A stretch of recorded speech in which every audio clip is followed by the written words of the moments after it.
আমি হলাম ইন্ডিয়ার আসাম থেকে, অসমিয়া নয়, আমি বাঙালি। পড়ে আছি মেখলা, জানি না কেমন হয়েছে।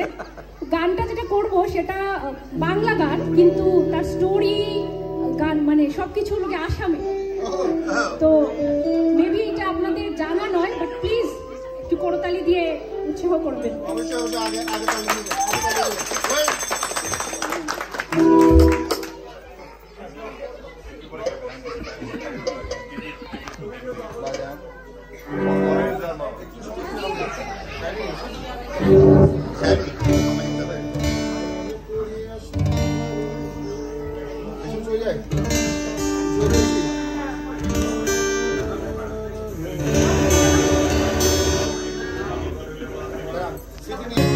হ্যালো, যাবো আসাম গেলে তোমায় পাবো,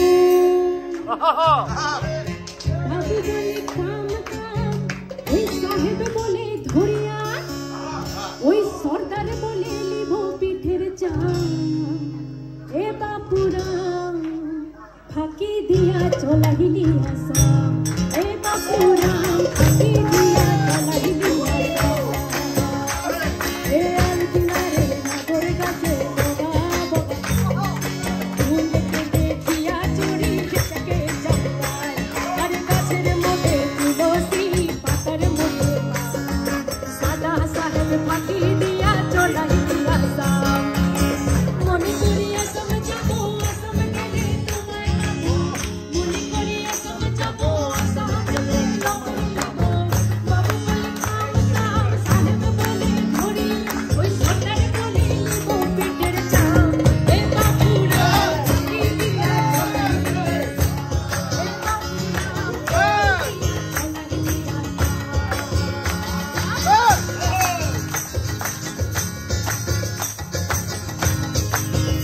খাবার দাবার শুরু।